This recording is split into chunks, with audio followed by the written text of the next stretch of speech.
Bonjour à tous, merci d'être là aussi nombreux, ça fait plaisir.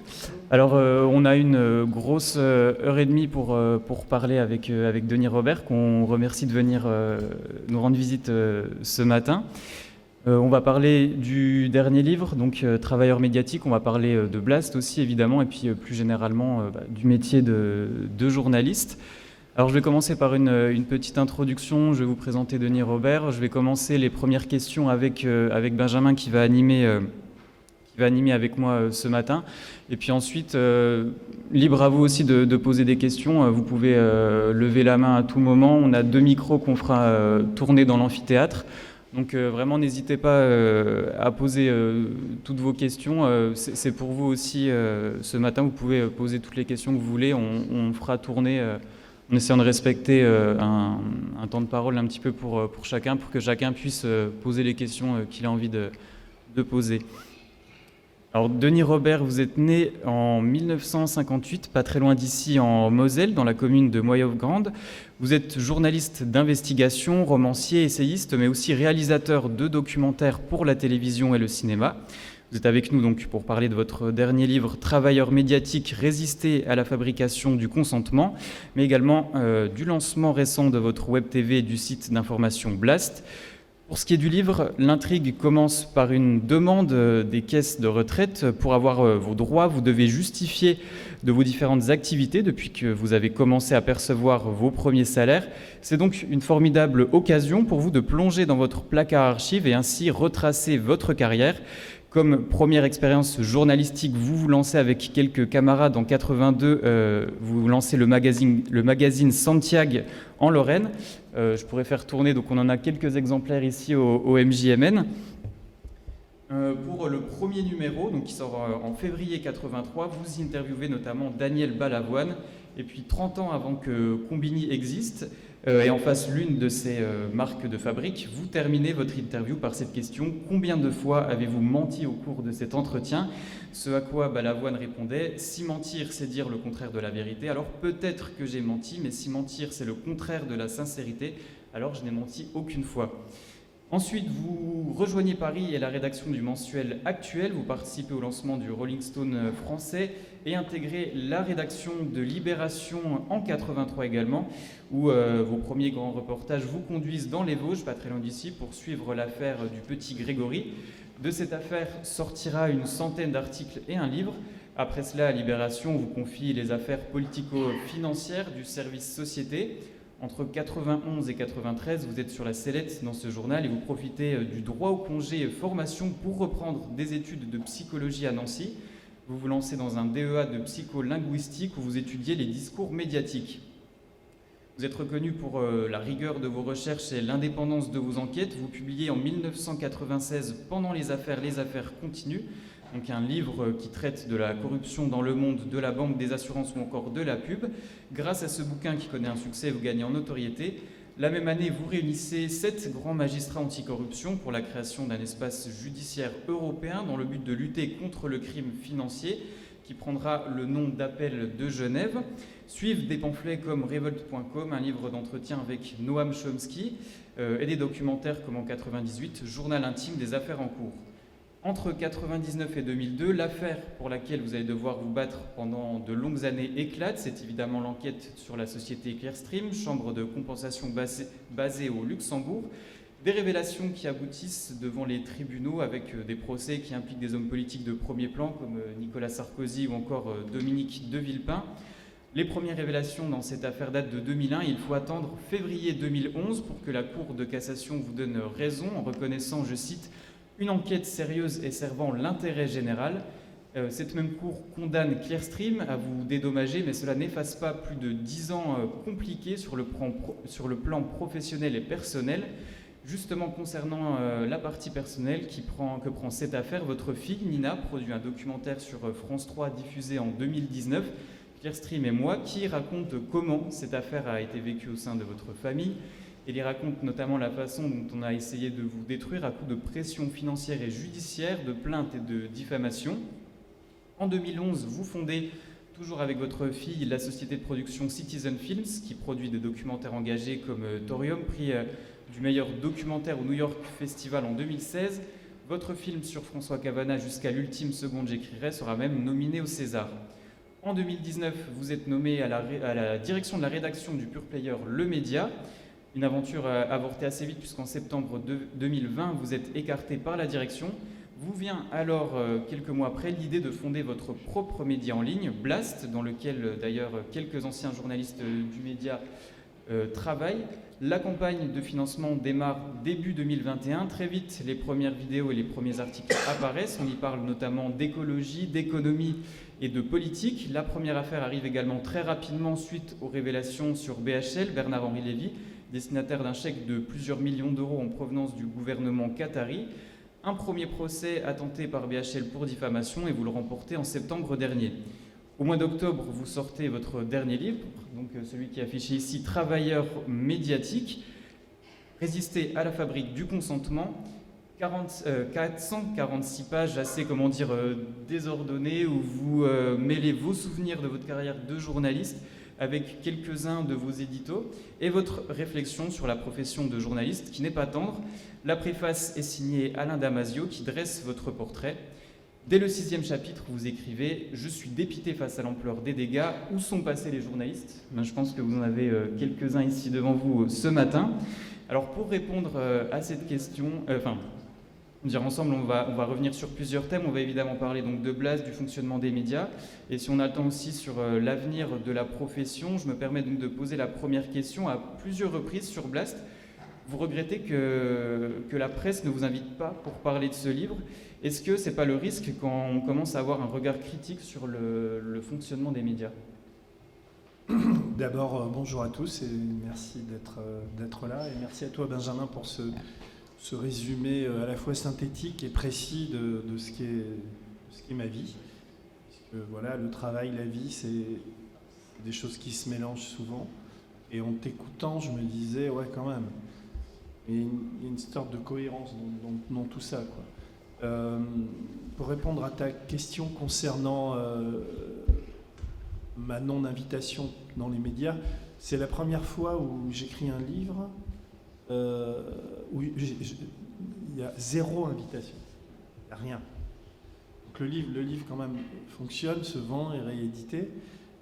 Autant le précédent, par exemple, Les Prédateurs, qui était assez violent, que c'était une enquête sur des milliardaires. J'étais invité à France Info, sur des... Enfin, voilà, il a eu quelques papiers. Donc j'ai l'habitude d'avoir un traitement de faveur, parce que moi, je ne suis pas dans les renvois d'ascenseur, j'ai pas de... Et puis, en fait, je cherche pas spécialement à me faire inviter. J'ai pas aucun regret par rapport à ça, parce qu'en plus, j'ai beaucoup trop de travail et beaucoup trop d'investissement dans Blast en ce moment pour aller sur les plateaux télé parler d'un livre. J'avais envie d'écrire le livre, tu l'as dit, parce que cet été, en fait, la genèse, c'est que ça s'est très mal passé avec le média, à ma grande surprise, parce que je ne m'attendais pas du tout à ce licenciement. Qui quelque part m'a soulagé parce que c'était quand même assez difficile de travailler là-bas je pourrais m'en expliquer si vous me posez des questions là-dessus. Et à l'occasion de ce licenciement, en fait, j'étais assez insouciant parce que je me suis dit, c'est pas grave, je vais m'inscrire au chômage, je vais continuer à écrire des livres. Enfin, j'avais pas d'angoisse particulière. Et là, j'ai découvert parce que je ne suis pas du tout prévoyant, moi, j'ai découvert que j'avais les annuités nécessaires pour partir à la retraite, quoi.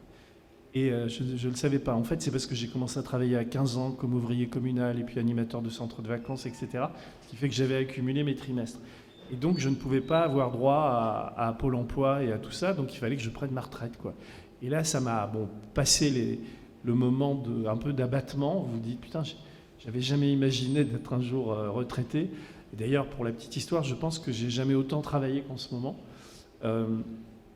Donc j'ai effectivement dû faire ce que font beaucoup de gens. Je ne sais pas si vous avez vu le film de Gus et de Lépine qui s'appelle Mammouth, où Depardieu reconstitue sa carrière.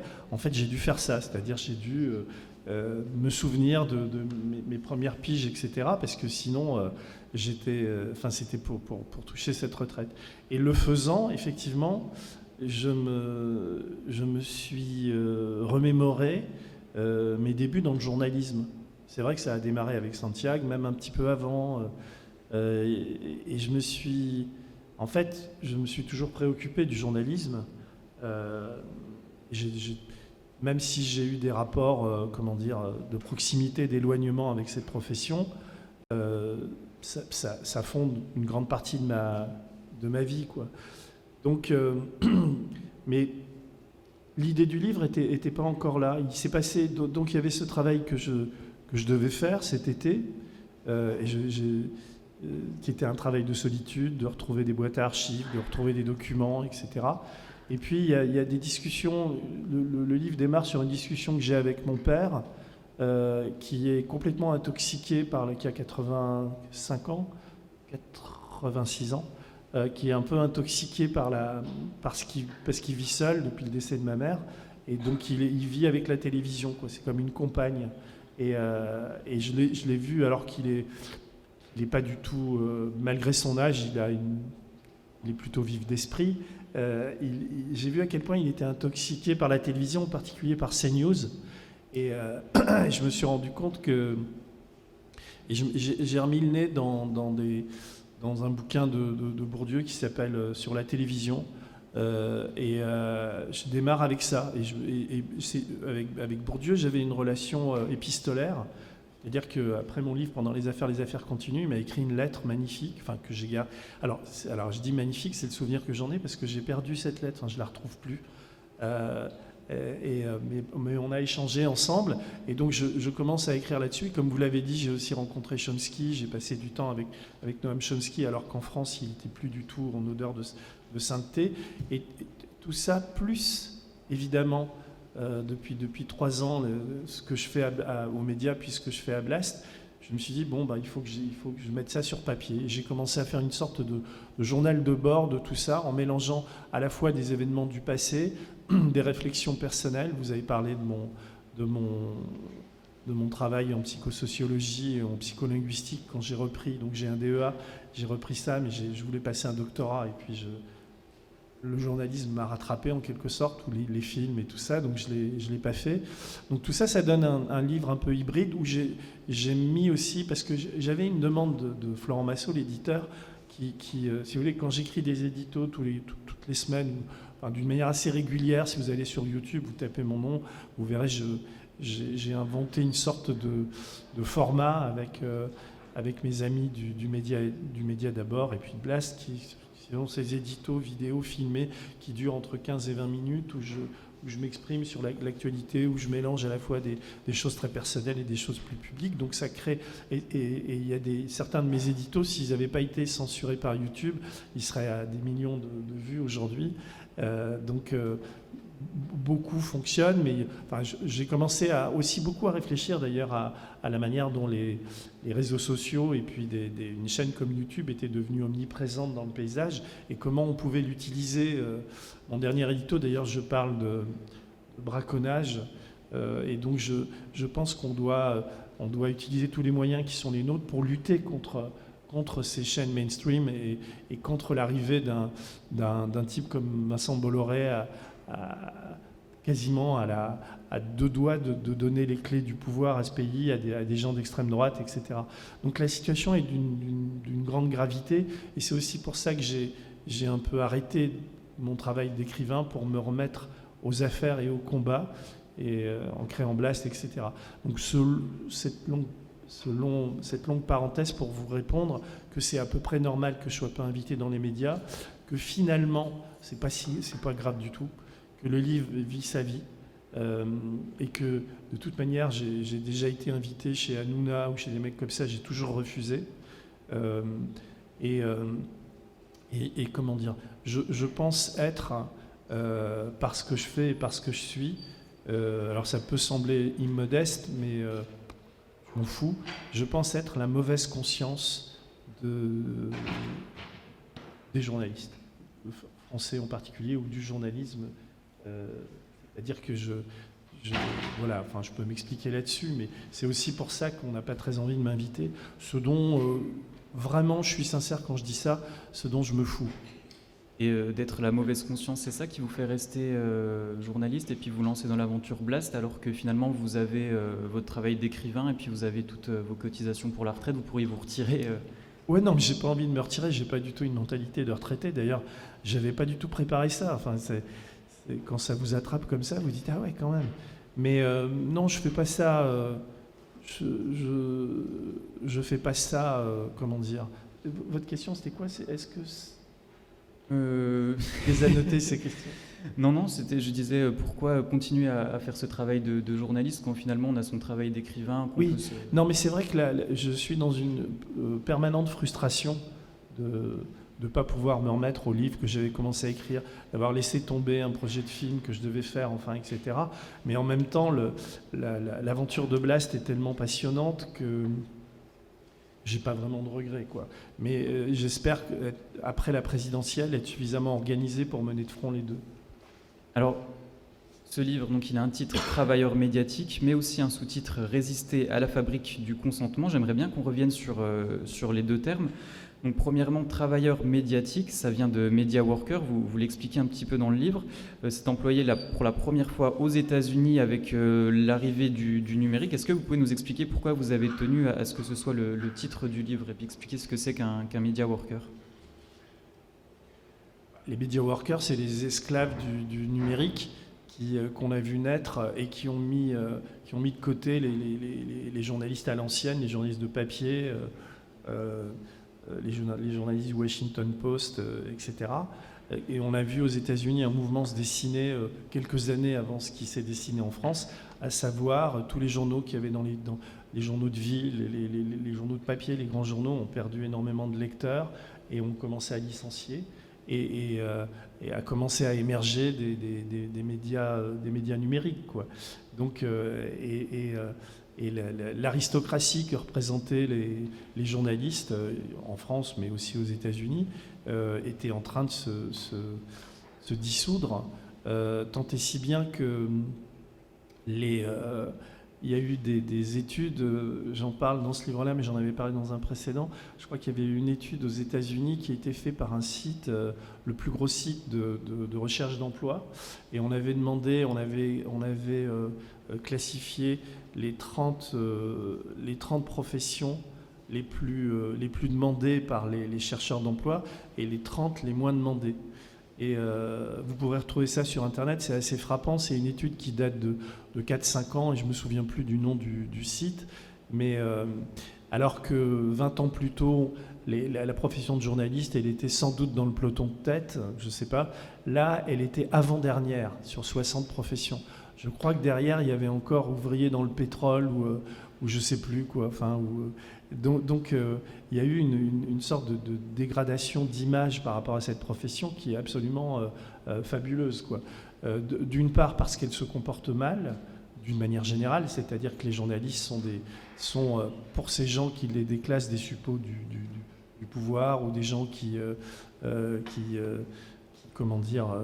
travaillent pour leurs patrons, qui peuvent être en France, on les voit bien, quoi. Il y a quelques oligarques qui possèdent les médias ou les maisons d'édition, mais aussi et surtout, elle dit la paupérisation du métier. Quand vous voyez qu'un groupe comme Reworld paye des journalistes au mot, où vous avez aujourd'hui des sites qui sous-traitent du journalisme en allant payer des types à Madagascar, je ne sais pas, je crois que les prix, ça doit être 15 ou 16 euros par jour. Quand vous voyez à quel point c'est difficile, comme pigiste, de trouver une place, sauf à être un petit soldat de journalisme, pour reprendre l'expression de François Ruffin, c'est une profession qui est quand même relativement dépréciée. Même si, comment dire, en ce moment, peut-être, je le vois bien à Blast avec les offres qu'on nous propose, il y a quand même un engouement. Puis vous êtes là, si vous avez choisi d'être journaliste, c'est aussi un choix personnel, même si c'est de plus en plus difficile. Il reste le rêve d'un grand journalisme, où les gens qui se lancent dans le journalisme, c'est souvent parce qu'ils ont une ambition assez grande, quoi. Je me souviens avoir fait avec Nina, vous avez parlé de Nina, ma fille, on a fait un documentaire que je vous invite à voir, qui était sur la deuxième ou la troisième section de web journaliste ici, quand le diplôme a été créé. On a suivi pendant un an une promotion. On a suivi tout le monde, etc. Et le paradoxe, mais qui doit être toujours le même, c'est que bien que cette profession soit critiquée, décriée, dépréciée, il y a toujours autant de candidats qui postulent à être journalistes, quoi. Donc c'est un des paradoxes de ce métier. Si je peux rebondir, dans votre livre, chapitre 14, vous racontez un peu votre expérience et le moment où vous avez décidé de vous lancer moi en solo. Vous dites: je lis Cavana dans Charlie Hebdo et De sang-froid de Truman Capote. Je me rends compte qu'on peut faire du journalisme en dehors des journaux et que c'est parfois plus intéressant et moins toxique. On est moins contaminé par le regard des autres et les mollesses collectives. On y est plus libre. On sort des pages étroites et des codes. Est-ce que vous pouvez expliquer cette phrase et est-ce que vous pensez que c'est possible aujourd'hui pour un jeune journaliste de directement se lancer en dehors des codes et de faire du journalisme quand même? Oui, bien sûr, c'est possible. D'ailleurs que nous, à l'époque, moi, je lance Santiago, donc c'est un journal de papier, mais aujourd'hui, si j'avais votre âge, je lancerais un site. Et puis après, je bagarrerais au quotidien. C'est sans doute plus difficile, c'est-à-dire que la concurrence est plus rude, l'économie du métier est différente. Moi, j'ai jamais fait d'école de journaliste. Je suis pas un fanat des écoles de journalistes, ça dépend lesquelles, ça dépend de tout ça. Mais je suis la preuve qu'on peut être journaliste et sortir des sentiers battus ou des routes balisées, quoi. Et sinon, c'est vrai qu'il y a eu une sorte de déclic, c'est-à-dire, je pense qu'un journaliste, ça doit être peut-être avant tout quelqu'un de cultivé. Ça doit être quelqu'un qui doit aller chercher du savoir un peu partout, pas uniquement dans l'actualité. Ça doit être quelqu'un enfin, être journaliste, c'est aussi lire de la littérature, c'est aussi aller au cinéma, c'est aussi aller chercher tout ce qui se cache derrière la réalité, enfin, etc. Donc ça demande une sorte de curiosité permanente. Il y a plein de raisons, où il y a plein de une caractérologie du journalisme, mais celle-là me semble fondamentale. Donc, moi, à un moment donné, effectivement, je lisais François Cavana, et c'est vrai que la lecture, que je vous invite tous à lire De sang-froid de Truman Capote, donc c'est l'histoire. Truman Capote était un journaliste un peu mondain qui vivait à New York, homosexuel, enfin qui était très sorte de précieuse, apparemment ridicule, mais qui un jour va je crois que c'est dans le Michigan, il y a un fait divers à Hunter, c'est une ville, ouais, et une famille se fait décimer on retrouve le père, la mère et les deux enfants abattus au fusil, baignant dans leur sang, etc. Et Truman Capote lit un entrefilet dans la presse et il décide d'y aller. Et en fait, il va passer 12 années de sa vie à écrire De sang-froid. Et c'est un très grand livre, même si, pour l'avoir relu il n'y a pas très longtemps, il a quelques défauts finalement. Mais moi, je l'ai magnifié et ce livre a changé ma vie parce que je me suis rendu compte qu'on pouvait faire... C'était évidemment du journalisme, on va dire du journalisme littéraire. Après, ça m'a ouvert à ce qu'on appelle le journalisme gonzo, à des auteurs comme Tom Wolfe ou des gens comme ça, c'est-à-dire... Mais Capote, lui, dans De sang-froid, si vous voulez, il raconte l'enquête et l'histoire de cet assassinat en suivant le parcours, parce qu'on va retrouver les deux assassins qui sont deux jeunes paumés qui vont...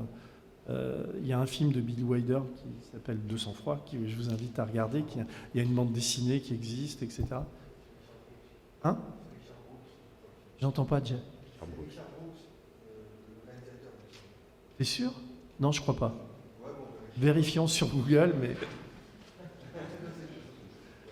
en tout cas, bon.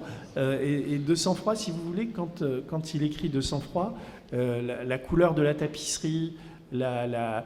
tout est vrai, c'est-à-dire que ça a l'apparence d'une fiction, mais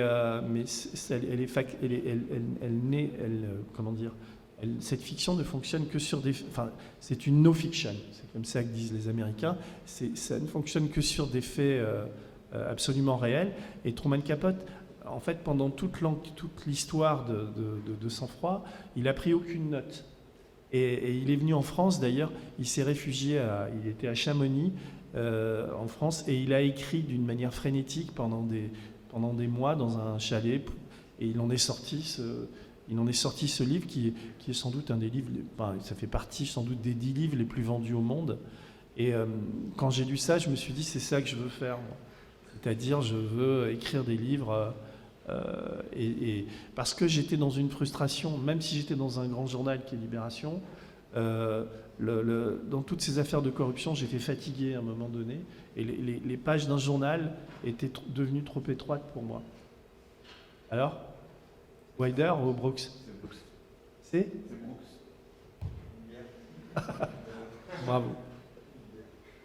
Bon, voilà, c'est pour ça que, donc si vous voulez, le livre, ça vous donne de l'espace, quoi. Alors après, pour un jeune auteur, c'est possible. Si vous trouvez un bon sujet, il y avait il y a un bouquin vachement bien, j'ai oublié le nom de l'auteur, de ce très jeune journaliste qui est allé travailler dans la police récemment. Valentin Gendreau. Ouais, voilà. C'est un exemple c'est un travail en immersion qui est réussi, mais il y en a d'autres. Le bouquin sur les EHPAD, les fossoyeurs, là. Bon, c'est pas un jeune journaliste, mais quand même, le type a passé beaucoup de temps. Et je pense que à un moment, si vous êtes habité par un sujet qui passe, hein, qui demande du temps, tout ça, vous pouvez aujourd'hui trouver des éditeurs qui, malgré Bolloré, il reste des éditeurs. Nous, à Blast, on est en train de créer une maison d'édition avec Florent Massot. Donc le journaliste, c'est pas uniquement travailler pour un site et être web journaliste, ça peut l'être, mais il y a d'autres itinéraires possibles. Vous parlez beaucoup de livres, enfin de littérature, mais aussi de cinéma. Pour vous, ça représente quoi l'image dans le journalisme? Est-ce que c'est essentiel, parce que vous venez de la presse écrite, vous venez plus de la littérature, et puis aujourd'hui vous vous lancez dans Blast, qui est donc une sorte de web TV, en plus d'être un site d'information en ligne. Quelle place a l'image pour vous dans le journalisme?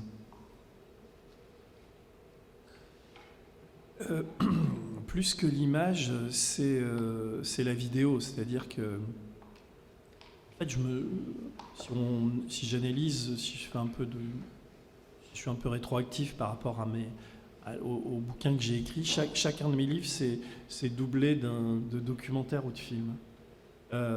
Et si je reprends l'affaire la plus connue, qui est l'affaire Clearstream, jamais j'aurais fait démissionner tout l'état-major de la multinationale s'il n'y avait pas eu, en plus du livre, les 2 documentaires que j'ai faits. Le premier s'appelait Les Dissimulateurs, le second s'appelait L'affaire Clearstream racontée à un ouvrier de chez Daewoo. Et le premier livre s'appelait Révélation, le second La boîte noire. Si vous voulez, c'est le double impact du livre et du film qui provoque le changement et qui provoque la mise en branle d'une instruction judiciaire ou d'une démission, etc. Si j'avais écrit qu'un livre, si on voyait pas, on n'avait pas vu à l'image, comment s'appelle-t-il, André Lucie, le PDG de Clearstream, mentir comme il a menti, jamais il aurait démissionné. Donc moi je me suis rendu compte assez tôt qu'il fallait, quand j'étais sur des gros coups, il fallait que je m'associe à quelqu'un qui fasse un film, un doc ensemble, etc. Maintenant, sur la question de l'image, par exemple sur le site de Blast, je demande beaucoup aux gens qui écrivent d'intégrer ce que vous faites vous en web journalisme, c'est-à-dire d'intégrer au récit des vidéos, des images, des choses comme ça. Et là, on se rend compte que nous, le site, il est naissant, hein, donc il est en accès libre et tout. On se rend compte que quand il n'y a pas de vidéo qui accompagne des papiers, on fait quoi entre 5000 et 8000 vues par papier en ce moment. Mais ça ne fait que monter. Hein. Le dernier en date, sur l'ONF par exemple, il est à 8000 vues, il n'y a pas eu de vidéo. Mais quand on fait, par exemple, quand on fait un papier sur Pécresse, on accompagne d'une vidéo, on fait 80 000 vues ou 100 000 vues. Voilà quoi. Alors, d'une part, il y a l'accompagnement de vidéo, ensuite, il y a la fabrication du papier. On va d'ailleurs avec un journaliste d'ici qui a fait un incroyable travail, enfin un incroyable travail, c'est Benjamin Young, je ne sais pas s'il y a des gens qui le connaissent, mais Benjamin vient de... Je vais lui demander de faire une enquête sur l'affaire Brigitte Macron est-elle un homme. Il a refait toute la contre-enquête, il a eu beaucoup de mal à la faire, il avait fait une première version du papier qui n'était pas bonne, je trouve, parce qu'il avait... Enfin bon, et il a pas mal travaillé, et là il m'a rendu 25 feuillets, un peu à la manière de Rolling Stone, c'est-à-dire ces grands papiers, ces grandes sagas, mais dans lesquels il intègre des liens vidéo, etc. Et on doit le sortir ce week-end, son papier en 2 parties, et à côté du papier, il a fait un petit scénario de vidéo avec des liens, etc. Et ça, je suis très très content de ce travail parce que d'une part, c'est un jeune journaliste, il a 28 ans, mais le travail est très sérieux, très précis, et il explique comment cette histoire absolument incroyable est née, quoi. Parce que ça, c'est le truc des médias. Enfin, tout le monde a entendu parler de cette polémique autour du fait que la femme du président de la République serait un homme. Ça semble complètement délirant, quoi. Mais jamais personne, chez les journalistes, ne se sont penchés, à part de dire que la fille qui a lancé ça était tarée, que c'était des mecs d'extrême droite, etc. Jamais enfin, il fallait être journaliste et réfléchir, décrypter ce phénomène absolument dément. Quelque part, il y a une folie collective qui pousse la femme du président de la République à devoir aller à 13h à TF1 et puis aller à RTL expliquer qu'elle n'est pas un homme et une femme. Et vous continuez à avoir des vidéos qui font 500, 600, 700 000 vues qui ne la croient pas, quoi. Et donc, même, je dois avouer que même moi, quand j'ai lu les premiers trucs, j'étais assez troublé, quoi. Je me suis dit, mais comment ce type de phénomène peut arriver? On peut dire fake news, mais c'est pas suffisant, quoi. Donc Benjamin a enquêté là-dessus, etc. Et il décrypte tout ça, et il fait un papier en mélangeant images et tout ça. Aujourd'hui, c'est très, très difficile de faire du journalisme, qui plus est du web journalisme, en n'étant pas préoccupé par l'image, par la vidéo et par tout ça. Après, il faut trouver... C'est le problème d'une narration, c'est-à-dire qu'il faut inventer un mode narratif qui soit adapté à l'histoire qu'on raconte, quoi. Alors on va peut-être revenir aussi un petit peu sur le livre avant de partir complètement sur Blast. Donc il y a un titre, Travailleur médiatique, mais il y a aussi un sous-titre qui est important, qui s'appelle Résister à la fabrique du consentement. Ça, c'est une allusion directe à Noam Chomsky, qui pour vous est une rencontre assez marquante dans votre vie. Enfin, vous le décrivez comme ça dans le livre. Est-ce que vous pouvez nous expliquer un peu à quoi ça correspond ce sous-titre pour ce livre? Alors c'est un tout petit peu différent, c'est pas la fabrique, c'est la fabrication. Fabrication. Ouais. Fabrication, ça demande une sorte d'élaboration. La fabrique, c'est comme une instantanéité. Vous voyez, c'est pas tout à fait la même chose. Alors, la fabrication du consentement, c'est le film qui m'a fait découvrir Noam Chomsky, Manufacturing Consent, qui était le film réalisé par 2 journalistes canadiens qui ont suivi Chomsky un peu partout dans le monde, dans ses conférences, etc. Et Chomsky est le premier à avoir véritablement popularisé et expliqué cette idée que les médias et les journalistes fabriquent, sont enfin je ne sais pas comment le résumer, mais sont aussi le produit de ceux qui les payent, véhiculent une idéologie, que l'objectivité n'existe pas, la neutralité non plus quand on est journaliste, et que les États, comme les multinationales, travaillent à faire en sorte que les informations qui sortent leur servent. Donc, servent au business ou servent à la politique. Et donc, aujourd'hui, en France, mais aussi aux États-Unis, aussi dans des tas de pays, les médias indépendants existent et existent de mieux en mieux et de plus en plus, parce que justement, ça s'est durci en face. C'est-à-dire qu'en face, la France est quand même un des pays les pires, entre guillemets, pour ça, parce que vous avez, je je ne les ai pas comptés, mais certains 19, d'autres 6, mais en tout cas, une poignée on dit d'oligarques, mais ce sont surtout des grands patrons ou des PDG de boîtes qui font des téléphones, des armes, du béton, etc., qui possèdent tous les médias dominants. Et autrement, vous avez un service public qui est plutôt, et je peux m'en expliquer, à mon grand désespoir d'ailleurs, qui est plutôt devenu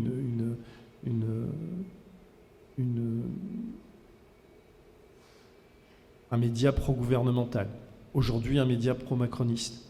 Quand vous voyez que la France Inter, la Radio France, tous les gens qui sont mis en place aujourd'hui sont tous des gens qui sont favorables à Macron. L'agence France Presse, qui était quand même jusqu'à ces dernières années une sorte de métronome en matière de presse, est devenue outrageusement pro-macroniste, dans des proportions que vous ne mesurez pas, mais c'est absolument délirant, quoi. La manière dont tout cela fonctionne. Et donc, dans ces médias-là, il n'y a plus vraiment d'indépendance, à mon sens, même s'il y a une gradation quand même. Il vaut mieux travailler à l'AFP que travailler chez Bolloré. Et donc, pourquoi nous, Blast a fonctionné et c'est financé aussi bien, et ça aurait pu être bien plus si on n'avait pas été emmerdé comme on l'a été, c'est parce que le public, les gens, ont besoin d'un souffle nouveau, ont besoin d'avoir une information différente et ont besoin d'avoir confiance aux journalistes.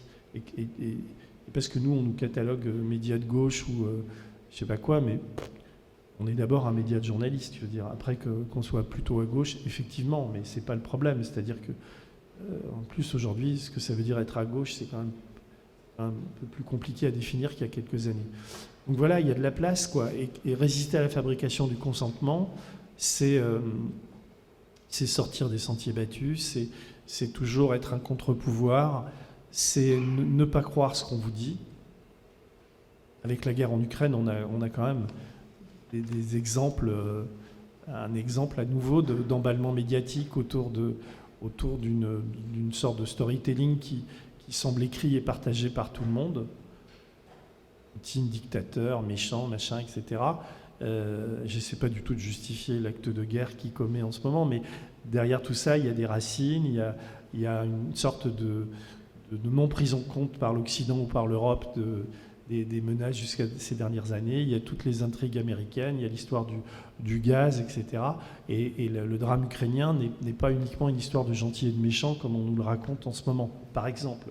Donc aujourd'hui, être journaliste, c'est évidemment se poser toutes ces questions, mais la grande difficulté, c'est d'avoir le temps de se les poser, c'est d'avoir le temps de travailler, c'est d'avoir le temps de fouiller. Et avec les bullshit jobs que deviennent certains métiers de journaliste dans ce Parler type... de remplisseurs de vide. Pardon ? Parler de remplisseurs de vide. Oui, c'est ça, c'est-à-dire que quand vous discutez, c'est terrible, parce que quand vous êtes jeune journaliste, vous sortez, vous vous retrouvez par exemple dans des chaînes mainstream, vous vous dites chouette, d'abord vous êtes bien moins payé qu'à Blast, et vous avez un boulot d'esclave médiatique, quoi. On ne vous laisse pas du tout de latitude, surtout à CNews, quand vous voyez la manière dont ça se passe, quoi. Donc il y a une sorte de... En fait, je ne sais pas si vous en êtes conscient, peut-être moi j'en suis plus conscient de vous parce que je suis au cœur de la fabrique de l'information, mais on est en train de vivre un drame en ce moment. Et je ne suis pas du tout dramatique en disant ça, mais quand vous voyez la montée d'Éric Zemmour dans les sondages, la manière dont il a été fabriqué d'une manière absolument patiente pendant ces derniers mois et ces dernières années, et il est aux portes du pouvoir, quoi, quand même. Quand vous voyez la manière dont s'est comporté Emmanuel Macron pendant 5 ans, la manière dont il a massacré les Gilets jaunes, la manière dont il s'est trompé. Je vous invite à lire le livre, d'ailleurs j'ai fait une émission avec lui de Marc Endevel qui s'appelle L'emprise en politique étrangère. C'est une catastrophe, la manière dont les diplomates français ont été écartés, etc. Aujourd'hui, les médias, alors peut-être il y aura un sursaut, peut-être que les sondages et tout ce qui sort en ce moment se trompent, mais en tout cas, on est en train de fabriquer un monstre. Le monstre, c'est Éric Zemmour et tout ce qui va derrière, ces appels à la haine, ce racisme ce racisme exhibé. C'est même plus un racisme rampant, c'est un racisme. Il est de bon ton de dire aujourd'hui sur CNews qu'il y a trop d'Arabes et trop de Noirs en France. Il est de bon ton de dire que les dealers, même s'il a été condamné pour racisme, de dire que oui, les trafiquants de drogue sont tous noirs ou arabes. Et c'est ce qui était inacceptable il y a encore 4-5 ans ne l'est plus. Vous avez aujourd'hui, malgré Éric Dupond-Moretti, vous aviez une justice qui est complètement bafouée et une police qui est complètement vénérée dans ces médias-là, quoi. Et quand je démarre mon livre en racontant mon conversation avec mon père, lui, comme il s'emmerde et qu'il regarde la télé et que sur CNews ça discutaille plus, ça débat, etc., il y a une propension à regarder plus CNews que... CNews, c'est quand même pire que BFM, même si je ne suis pas fan de BFM, mais... Et donc, dans son esprit, ça travaille, quoi. Donc, là, on fabrique non pas du consentement, mais on fabrique du venin, on fabrique de la haine, on fabrique des lendemains qui vont déchanter, forcément. Donc, être journaliste aujourd'hui, c'est résister à ça. Et merci. Maintenant que la discussion s'oriente plus sur Blast, on va rappeler rapidement Blast pour être sûr que tout le monde a les bonnes informations. Donc, c'est un site d'information indépendant lancé en janvier 2021 et une web TV sur YouTube, média financé en crowdfunding, qui a récolté près de 900 000 euros, enfin un peu plus de 900 000 euros en quelques mois. Et donc sur YouTube aujourd'hui, il y a 362 vidéos pour 433 000 abonnés et un total de plus de 46 millions de vues. Le média est centré sur l'enquête et sur des sujets de société, de politique et et aussi des rubriques liées à l'environnement avec Pamola Moritz ou à l'économie avec Salomé Saké. Et vous, sur ce média, vous faites des éditos régulièrement, vous l'avez déjà dit. On retrouve aussi des émissions spécifiques comme les interviews au poste de David Dufresne ou les portraits de Usul et Host Politique. Et donc, première question autour de Blast, comment on monte un média indépendant comme ça en 2021 ? Comment on le finance et comment on fait pour le développer ? Donc, moi, en mois d'avril 2019, deux membres du média sont venus me harceler. Le mot est fort, mais ils sont venus me chercher en me disant il faut que tu viennes. Je les connaissais un peu puisque j'avais été invité aux médias pour parler de mes livres et tout ça. On est en train de couler, on a de gros problèmes, il n'y a que toi qui peux... Parce que j'ai une notoriété donc, comme journaliste. Donc, on dit, viens aux médias, on a besoin de toi. Et donc, j'étais en train d'écrire des livres, j'avais plein de travail. Et évidemment, je dis non d'abord, j'ai pas le temps, j'ai pas envie de m'emmerder à aller à Paris, je suis bien à Metz, etc. Et puis finalement, les gilets jaunes, je me dis, je ne peux pas rester toujours planqué derrière mon travail d'écrivain et tout. Donc je vais y aller, je vais voir, mais je vais rester un mois ou deux. Et ça va répondre à votre question parce que je prends ce détour-là parce que avant d'aller aux médias et de diriger cette équipe, je n'avais pas conscience de la force de frappe d'un média comme le média sur Internet et de l'économie florissante. Parce qu'on ne s'en rend pas compte, mais il y a une économie aux médias. Il y avait au moment où j'y allais, il y avait autour de 100 000 euros qui tombaient tous les mois en carte bancaire. Et quand je suis reparti, c'était plutôt 150 000, vous voyez. Quand je suis arrivé aux médias, ils avaient 110 000 ou 115 000 abonnés. Quand je suis reparti, ils en avaient 450. Et donc, j'ai découvert qu'on pouvait créer une web TV sur les réseaux sociaux. Ils avaient un site qui n'existait pas à l'époque, ou très peu, et qu'il y avait un public pour ça. Alors, je savais que le média avait été créé par des militants de la France Insoumise et par Mélenchon, mais quand j'y suis allé, le cordon était non seulement coupé, mais il y avait une haine, le mot est choisi d'une manière adéquate, entre on va dire l'état-major de la France insoumise et le média. Parce que la personne qui avait créé le média, Sophia Chikirou, elle a été trahie par les gens du média qui l'avaient mise dehors, quoi, alors que c'était elle qui avait quand même inventé, permis ce truc-là, quoi. Alors il y a une... Voilà, quoi. Mais moi, en étant à l'intérieur de cette machine, alors que je pensais qu'on n'allait jamais tenir, j'ai découvert que tous les mois, vous aviez des gens qui étaient abonnés, mais qui étaient abonnés non pas pour avoir un contenu privilégié, mais qui étaient abonnés à un média en accès libre. Et là, il y avait un truc, je me dis, mais pourquoi les gens paient pour avoir, s'ils sont abonnés, c'est quoi leur avantage, enfin, etc. En fait, il n'y avait pas d'autre avantage que celui d'offrir aux gens, c'était un acte politique, un acte militant, c'est-à-dire que ce sont des gens qui ont réfléchi un peu plus que les autres, qui ont compris que la démocratie aujourd'hui dysfonctionnait et qu'il fallait aider des médias libres et indépendants pour rester en démocratie.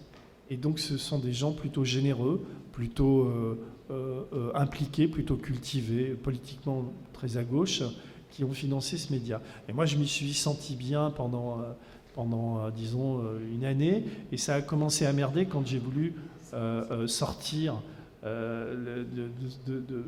parce que j'étais face à des militants et des gens qui étaient assez bornés, et j'ai voulu embaucher des gens, embaucher des journalistes, bouleverser leur équilibre et leur confort. Et comme à l'intérieur de ce média, si vous voulez, après je ne veux pas rentrer dans les détails, parce que j'en parle très très peu dans le livre, mais le média était une association qui dirige deux sociétés, une société de presse et une société de production. Et le président de l'association est salarié, plutôt bien d'ailleurs, comme directeur de production. Donc il n'a pas vraiment de patron, il fait à peu près ce qu'il veut. Le type de la société de presse qui se fait payer en pige, le président se fait payer en pige, supervisé par ce même président. Le type qui est président de la société de production est payé se fait des salaires. Enfin, il y a une sorte comment dire, c'est même pas des magouilles, parce que ça a l'apparence, moralement c'est complètement, il n'y a aucun contrôle, et les types se cooptent entre eux, et généralement c'est généralement les plus médiocres qui sont là, et qui se payent entre eux, quoi. Et moi, au bout d'un moment, je ne voulais pas les virer, mais le fait d'avoir des gens nouveaux, le fait de vouloir, comment dire, contrôler un peu mieux tout ça, ça leur a vraiment fait peur, et ils ont monté une cabale contre moi. Ça s'appelle une cabale, c'est-à-dire qu'ils ont inventé des actes que j'avais pas commis. Ils ont fabriqué, j'ai parlé d'un procès de Moscou dans une interview à Télérama, mais c'est vraiment ça. D'ailleurs, je passe au prud'homme dans 15 jours ou 3 semaines sur ce projet-là. Ce que je veux dire, c'est que vous me posez la question de Blast. J'aurais pas créé Blast s'il n'y avait pas eu ce conflit aux médias. Après, ils ont voulu que je revienne aux médias parce qu'ils se sont rendus compte, si vous voulez, mon départ a occasionné une hémorragie de salariés, de gens, au niveau du développement, etc. Aujourd'hui, le média, un an après mon départ, ça n'est plus que des émissions le matin qui... Parfois, ils font quand ils interviewent quelqu'un de bien, ils font des succès, mais en termes de rentrée d'argent et tout, il y a 2 fois moins de journalistes, ils se développent plus, etc. Et voilà, quoi. Mais bon, après, ils vivent leur vie. Moi, j'en ai plus rien à foutre du média. Mais quand je suis sorti de là, en fait, ça a été un stage assez intensif pour moi pendant 1 an et demi d'être aux médias, parce que je me suis rendu compte que ça marchait, mais que ça pourrait marcher beaucoup mieux s'il n'y avait pas les lourdeurs que j'avais rencontrées là-bas, et surtout il y a les lourdeurs et puis aussi les œillères politiques. Enfin, je veux dire, là-bas il y a 2-3 personnes qui sont complètement tapées, quoi. Enfin, je veux dire, Mélenchon, limite il est de droite pour certains d'entre eux. Je ne sais pas si vous voyez le niveau, quoi. Et puis il y a quand même une forme de militantisme. En fait, il y a pas mal de vide aussi. C'est-à-dire, c'est des gens qui sont assez peu cultivés pour la plupart. Et donc voilà. Et moi, j'ai tenu ça à bout de bras, et il y a eu une hémorragie. Donc, on a décidé. Au départ, quand j'ai vu ce qui m'arrivait, je me suis dit, qu'est-ce que je fais, quoi ? Enfin, est-ce que je retourne à mes livres, etc. Ou est-ce que je me relance ? Et en fait, avec 2-3 amis, ils m'ont dit, mais tu peux pas laisser les choses en l'état, il faut recréer un média. Et ça me démangeait vraiment, quoi. Et là, pendant disons, de septembre enfin pas de septembre, octobre, novembre, on a inventé Blast. à quelques-uns. Et je me suis dit, bon, on va faire un crowdfunding en passant par KissKiss. Et le fait est que ce qui a beaucoup aidé le crowdfunding, on a fait 937 000 € en un mois et demi à peu près. Et on aurait pu faire beaucoup plus s'il n'y avait pas eu une manip à la fin où on s'est retrouvé avec un shitstorm, avec un type qui nous a enregistré à notre insu, et qui a divulgué et on a inventé qu'un milliardaire nous finançait, ce qui est archi faux. Enfin, il y a eu... c'est-à-dire qu'on aurait pu avoir 500 000 € de plus à la fin, ce qui nous aurait beaucoup aidé, parce qu'on aurait pu... déjà, c'est pas mal. Enfin, je vous parlerai de l'économie de Blast après. On a 14 emplois en CDI. On est une trentaine à Blast. Entre les intermittents, les monteurs, les community managers et les journalistes pigistes, on est même plus que 30. On doit être une quarantaine si on pense aux pigistes. Donc en moins d'un an, on est à l'équilibre. Et je pense que si on était une start-up, personne ne croirait à cette histoire. Elle est pourtant réelle. On n'a pas eu un seul prêt bancaire, on n'a pas eu un seul milliardaire ou tout ça qui nous a aidés. Ce ne sont que des milliers de gens et des milliers d'abonnés. Et il y a une équation dans Blast que j'ai mis du mal à comprendre, c'est plus on a d'abonnés YouTube, plus on a d'abonnés. Aujourd'hui, on a, vous l'avez dit, 435 000, je crois, abonnés YouTube en moins d'un an. Et on doit avoir 16 000 abonnés payants. L'abonnement, c'est 5 €. Alors, contrairement aux médias, un abonné à Blast, il a accès à des masterclass mensuelles. Il a accès à une newsletter qui est une newsletter assez privilégiée, enfin, qui est hebdomadaire. Et il a parfois accès à des contenus privilégiés. Par exemple, mon livre, depuis une semaine, il est en téléchargement gratuit quand on s'abonne à Blast. Et en plus, sur les 60 balles de l'abonnement, il y a 30% qui peuvent être défiscalisés. Enfin bref, il y a une économie aussi. Ce qui nous aide bien, c'est qu'on a créé le statut de Blast. C'est une société coopérative à intérêt collectif. C'est-à-dire c'est une entreprise de presse où on ne se verse aucun dividende. Un dividende.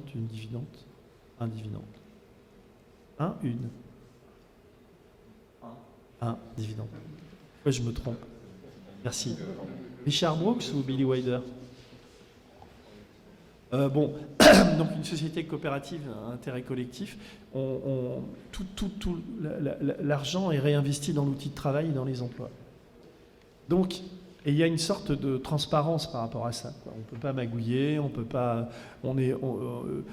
pour moi, je ne me fais pas de patrie. Le jour où je quitte Blast continue à exister avec des gens qui... Je fais ça pour créer un média indépendant, quoi. Donc, il y a tout de suite eu une adhésion. Donc, il y a eu le crowdfunding. Et après, je veux dire, le premier challenge, c'était de réussir ce crowdfunding. Et le deuxième, c'est de tenir la distance. C'est-à-dire que si vous faites un crowdfunding et qu'après les gens arrêtent de vous financer, le truc est mort, quoi. Et là, les gens non seulement n'ont pas arrêté, mais nous ont financé de plus en plus. Et donc, parce que finalement, je crois qu'on a répondu en grande partie à leurs attentes. Vous avez défini les programmes tout à l'heure. C'est vrai que dans l'ADN de Blast, il y a les enquêtes. Ça, c'est quand même... j'ai amené ça avec moi, mais on a créé un service d'enquête qui est dirigé par Olivier Jourdan-Rouleau, qui compte aujourd'hui une douzaine de pigistes, pas permanents, parce que certains travaillent plus que d'autres, mais il y a 7-8 enquêtes qui sont lancées en permanence à Blast. Et à côté de ça, il y a tout le travail, les programmes qu'on invente, quoi. Vous avez parlé de ces émissions-là, mais il y a par exemple là, ce qu'on a lancé il y a 3 mois, et c'est Infernet, l'émission de Paco Thielman qui raconte Infernet, c'est toutes les histoires qu'on a sur Internet, des faits divers, des choses comme ça, et Paco apporte un point de vue vraiment philosophique derrière ça. Et donc c'est une émission qui est en train de s'installer. Il y a les chroniques de santé de Sabrina Ali Ben Ali, il y a les chroniques santé maintenant de Brice Perrier, c'est sa 3e chronique qui est lancée. Il y a en politique, on est en train de enfin, il y a évidemment le travail de Serge Faubert avec sa guerre du trône et tout ça, mais il faut qu'on réinvente, qu'on travaille un petit peu la politique aussi. Donc on a une offre qui est quand même assez importante. Vous avez parlé de Salomé sur l'économie, mais il y a aussi Culture et Idées avec Soumaya Benaïssa, qui est la rédactrice en chef de Blast, et ça lui occupe, elle travaille beaucoup, donc elle a moins le temps de faire d'entretien, mais elle fait des entretiens avec des philosophes, avec des penseurs, des choses comme ça. On va se développer à l'international, on va se développer sur les médias. Il faut qu'on embauche on ne va pas embaucher comme ça tout de suite, mais on va avoir un journaliste uniquement sur les enquêtes médiatiques, etc. Donc, alors le problème du développement de Blast, c'est qu'il y a plusieurs problèmes, il y en a même plein. Mais en même temps, ça marche pour l'instant. C'est-à-dire la grille des programmes, quand on fait plus de 12 contenus par semaine, les contenus se cannibalisent. C'est-à-dire que vous sortez un truc à 14h, vous en sortez un autre à 20h. Les algorithmes de YouTube, si vous trouvez un mec qui est capable de m'expliquer comment fonctionne l'algorithme de YouTube, je lui paye, je ne sais pas, une bouteille de champagne, parce que c'est très compliqué à comprendre, quoi. Il y a des moments où, par exemple le lundi, où il y a des moments où mon avant-dernier édito, normalement je le sors. Je crois avoir compris un truc sur YouTube, aidé par le directeur des programmes chez nous, qui s'appelle Mathias Enthoven. C'est une des idées forces de Mathias, c'est de dire que il faut avoir une régularité dans les horaires et dans les contenus. Par exemple, tous les lundis, c'est l'édito. Et tous les lundis à 18h, il y a la guerre du trône de Faubert. Quand on inverse, ce qu'on a fait la dernière fois, par exemple quand je fais mon édito à 18h30 et lui, sa guerre du trône à 20h, on s'est rendu compte que mon avant-dernier édito, qui normalement, les éditos font entre 200, 300, 400 000, là, l'avant-dernier a fait 100 000. Alors qu'il était, franchement, il était plus court, il aurait dû mieux marcher. Donc il y a des pièges comme ça à éviter. Et on ne peut pas faire... Si vous faites 3 contenus, il y a un contenu qui va être invisibilisé. Donc il y a tout un travail.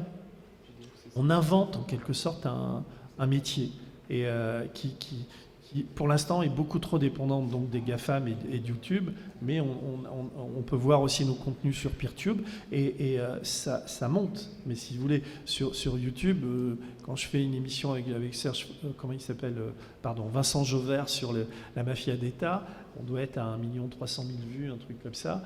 Quand on fait on produit le film de Colère, on doit être à 1 600 000 ou 700 000. C'est des chiffres qui sont extraordinaires pour un jeune média. Et ça génère des abonnements, ça génère tout ça. Donc on est en mouvement permanent. Mais si on fait un troisième contenu, il ne va pas marcher. Donc en gros, si on dépasse ce chiffre-là, actuellement, on fait le journal décalé. Le journal à la con je ne sais pas si vous y allez, ça fait 3 numéros. On est en dessous de 100 000 vues, mais ça marche. Je veux dire, on a un gain de notoriété et les gens sont hyper heureux.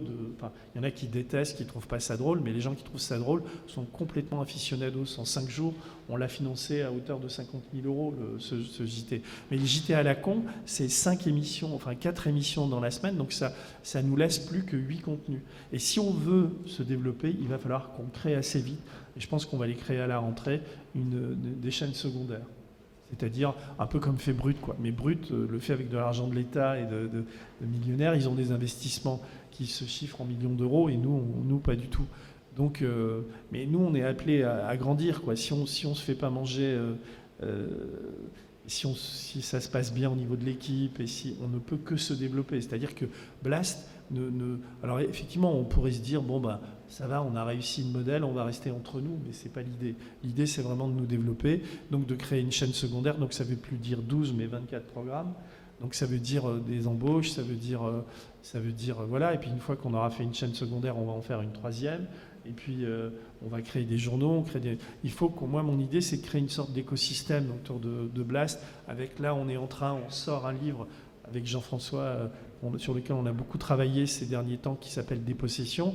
C'est la première grosse production, on va dire, de Blast en tant qu'éditeur. On s'associe avec Florent Massot, mais c'est un livre qu'on crée de toutes pièces autour du travail et de la mort du travail.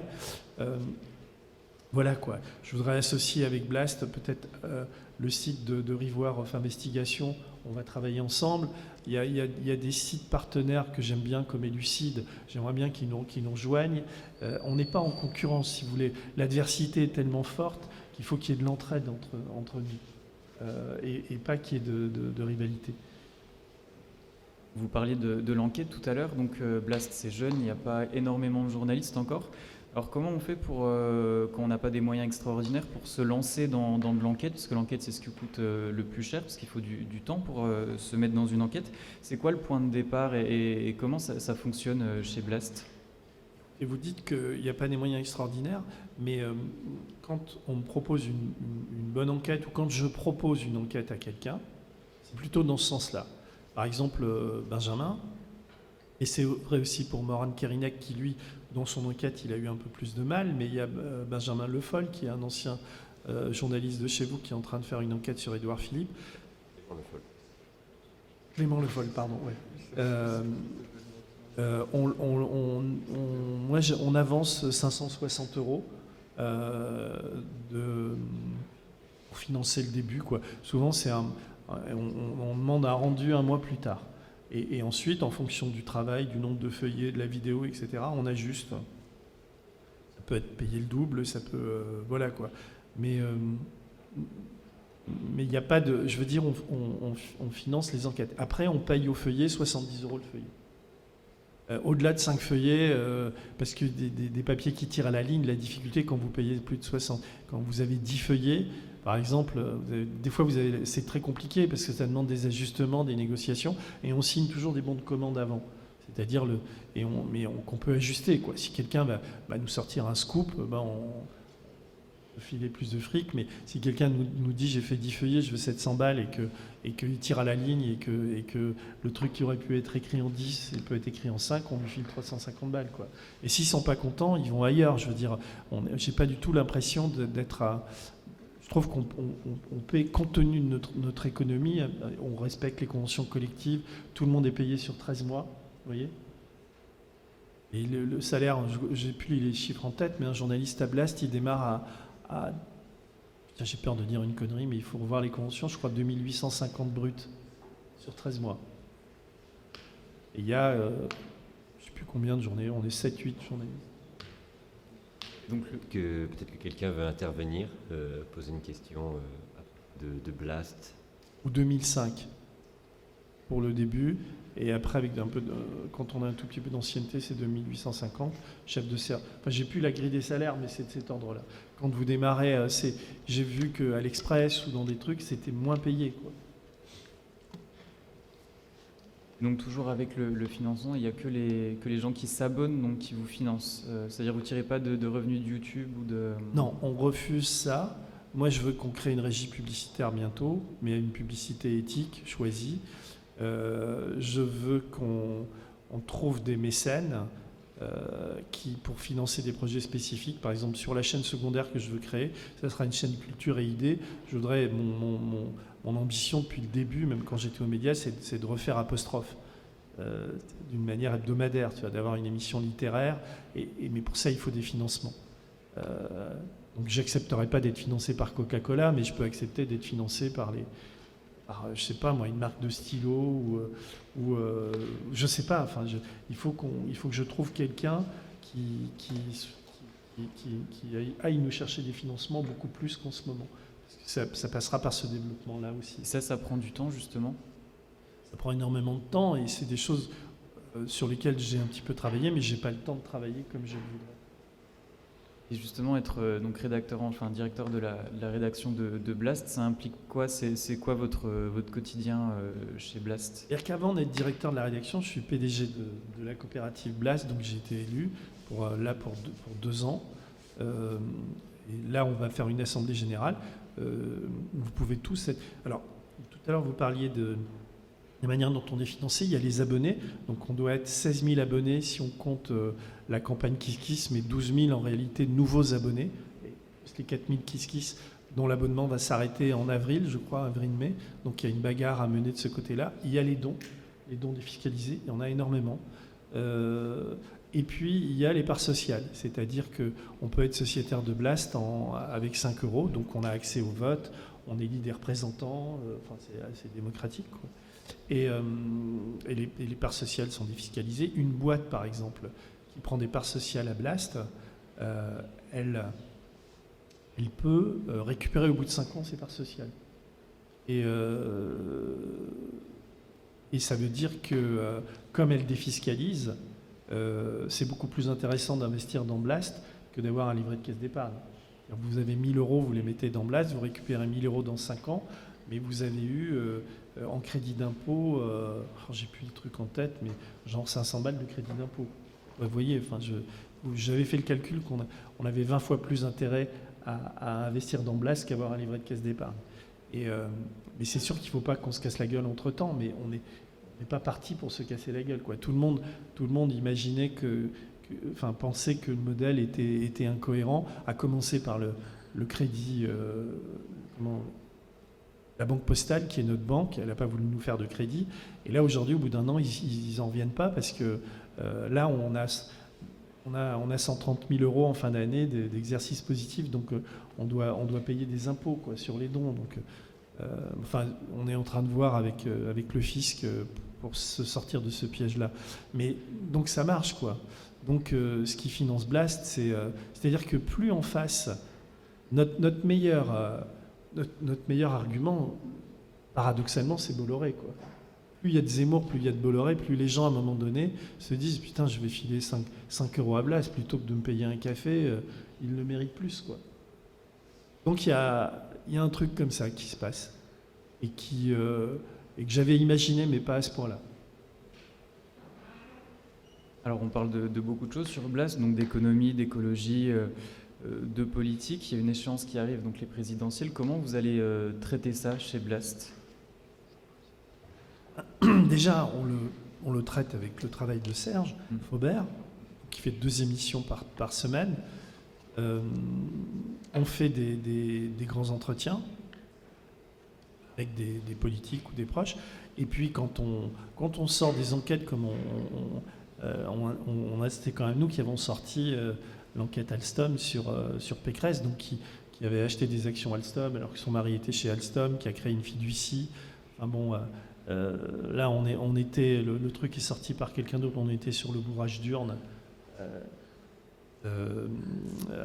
chez les Républicains. On a sorti l'histoire du directeur de campagne du général militaire là, qui continue à toucher sa solde de militaire en étant directeur de campagne vous allez sur le site, vous verrez ça, de Zemmour.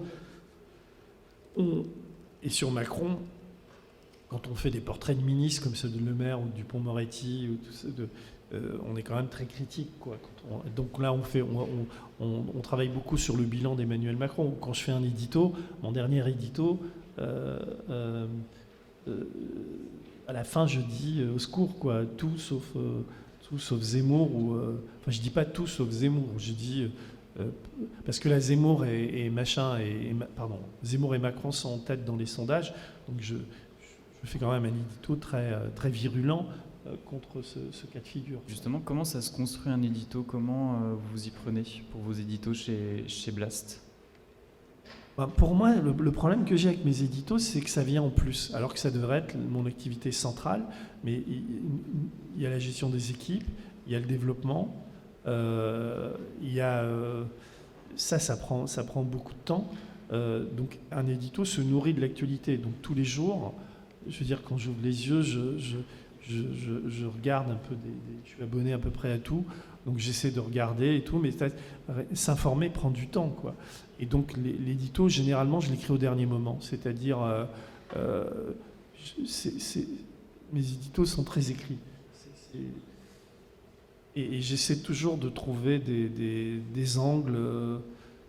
Voilà. Le jour où j'y arriverai plus, j'arrêterai de les faire, mais c'est quand même... Ça vient pas facilement, c'est quand même un peu de souffrance. Et écrivant mes éditos, j'écris plus de livres. Donc c'est parfois des exercices de littérature. Mais il y a des choses qui m'ont aidé, c'est effectivement toute l'iconographie autour de l'édito. Le fait de de m'inspirer de films, de cinéma, de mettre des extraits. C'est assez métaphorique finalement, ces éditos. Et j'ai l'impression que ça participe quand même beaucoup de l'identité de Blast.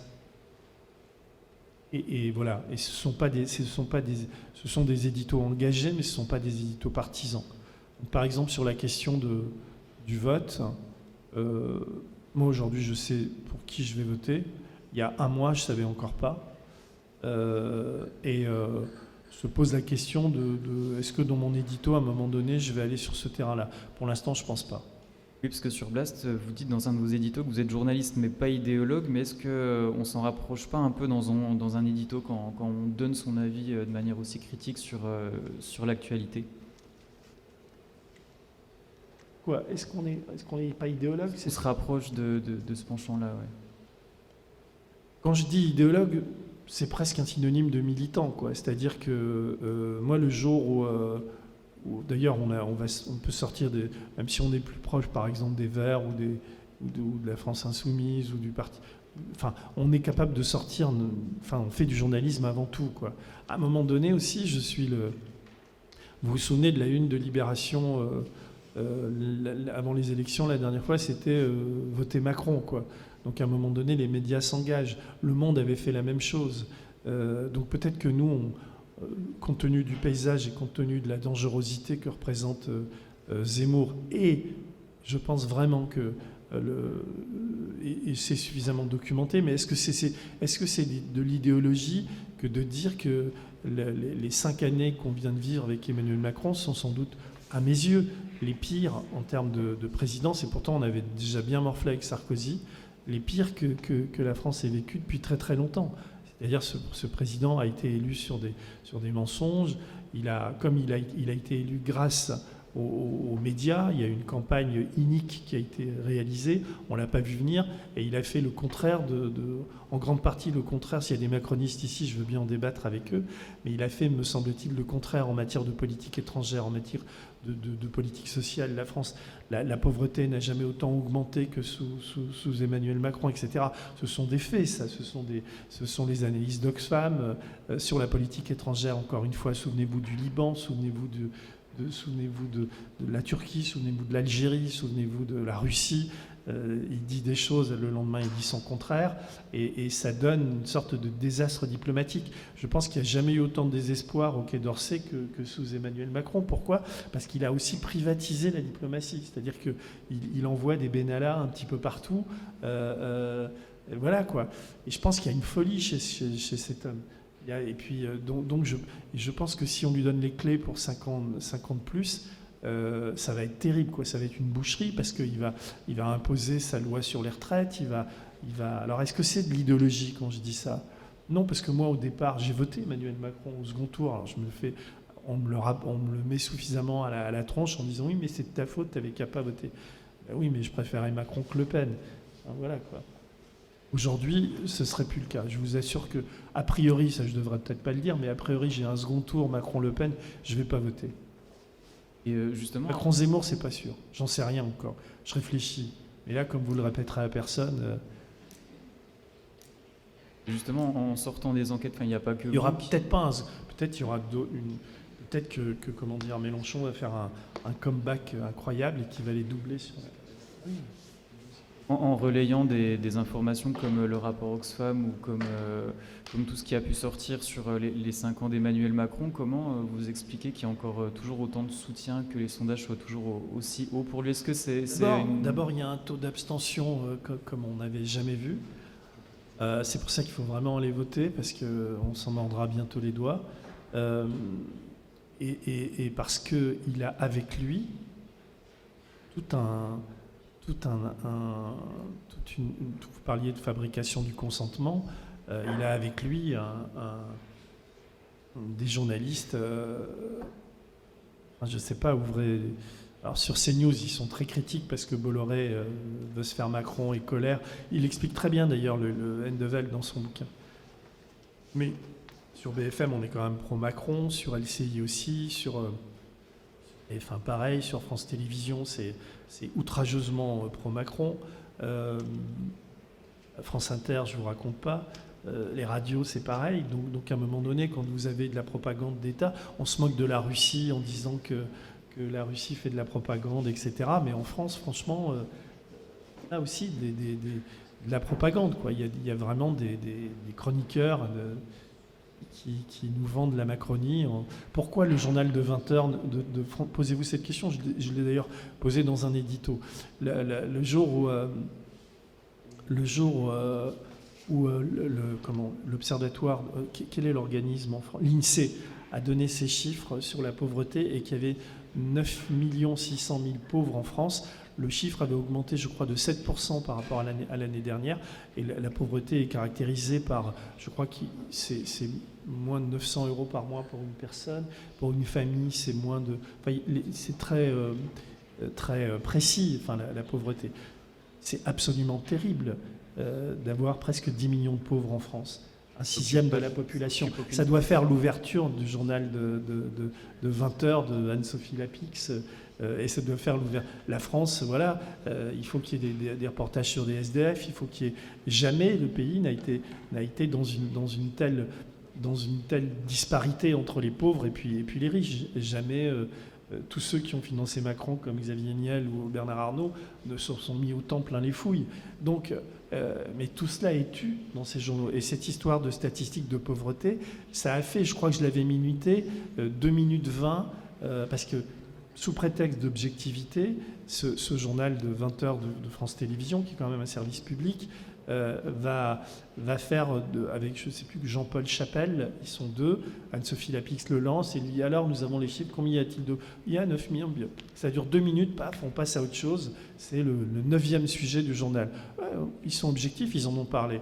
Mais si vous démarrez un journal télévisé de France 2 en dramatisant, en faisant 10 minutes ou 7 minutes sur la pauvreté, chiffre incroyable en France, la France se paupérise, on commence à avoir plus de pauvres en France qu'au Portugal, etc. Vous commencez à dire ça, les types qui regardent la télé vont se dire « Ah mais merde quand même !» Et ça, c'est en gros la faute à Macron, quoi. En gros, ce type nous a menti et a fabriqué ça. Et en gros, il veut aller encore plus loin dans cette paupérisation du pays, en diminuant les retraites, en les privatisant, etc., en donnant les clés du pays à BlackRock. C'est quand même ça, Macron. Moi, j'ai écrit un bouquin là-dessus, Larry et moi, porte là-dessus. Le premier type qui fait venir à l'Élysée quand il est élu en juin, c'est Larry Fink, le patron de BlackRock. C'est quand même un signe, qui est le plus gros fonds de pension, qui est le plus gros fonds au monde. Je veux dire, BlackRock est beaucoup plus puissant aujourd'hui en termes de mobilité de capitaux que la France. Voilà, Emmanuel Macron, c'est l'homme lige de ces gens-là. Donc c'est pour ça. Alors, est-ce que je fais de l'idéologie quand je vous dis ça? C'est un fait. Le premier mec qui reçoit, alors vous pouvez ne pas me croire, mais c'est là où l'information est importante. Moi, je fais de l'information. Et après, j'ai un cerveau, je réfléchis, j'analyse et je me dis non, c'est pas possible. Je vais pas refiler les clés. Non, je fais des éditos où je dis ça. Alors évidemment, ils m'aiment pas. Évidemment, il y a eu des moments où médias, d'ailleurs, je vous invite à réfléchir à ça, parce que mon principal problème, c'est la censure de YouTube.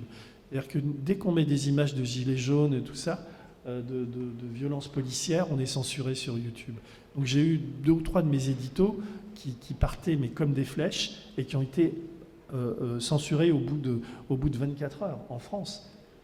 Donc après j'ai commencé à comprendre ça et à détourner le truc. Vous savez, les algorithmes de YouTube sont pour l'instant, je vous demande d'ailleurs, il faudrait que je lance une vraie enquête là-dessus sur comment ça fonctionne, on n'arrive pas à comprendre. Mais sur mes éditos au moment des Gilets jaunes, remonté à décembre 2019, quand Zineb Redouane se fait massacrer à Marseille, Macron est sur le point de quitter la France parce qu'il a la trouille que l'Élysée soit... On était à 2 doigts d'une insurrection très importante, quoi. Donc il y a un climat dans ce pays qui est très particulier, mais comme les médias font pas vraiment leur travail, les médias mainstream, il faut sans arrêt le répéter. Donc c'est pour répondre à votre question. Donc les esprits étroits vont dire ouais mais ce mec il est de gauche, il fait de l'idéologie, mais pas du tout, quoi. Je sois de gauche. Bon, aujourd'hui pour moi ça veut même ça veut dire quelque chose, mais c'est pas le problème. Le problème, c'est ce gouvernement et la manière dont il tient, quoi. Ou un personnage comme Édouard Philippe, qui a été Premier ministre pendant longtemps, qui est quand même le type qui au lendemain où il quitte Matignon, il se retrouve chez Atos, administrateur, a touché je sais plus combien de fric, et juste avant, il avait aidé Atos quand il y a du pantouflage, il y a du conflit d'intérêts permanent. Voilà, quoi. Et ça produit de l'extrême droite, avant tout. Donc quand je vous dis qu'on est dans une situation dramatique, on l'est.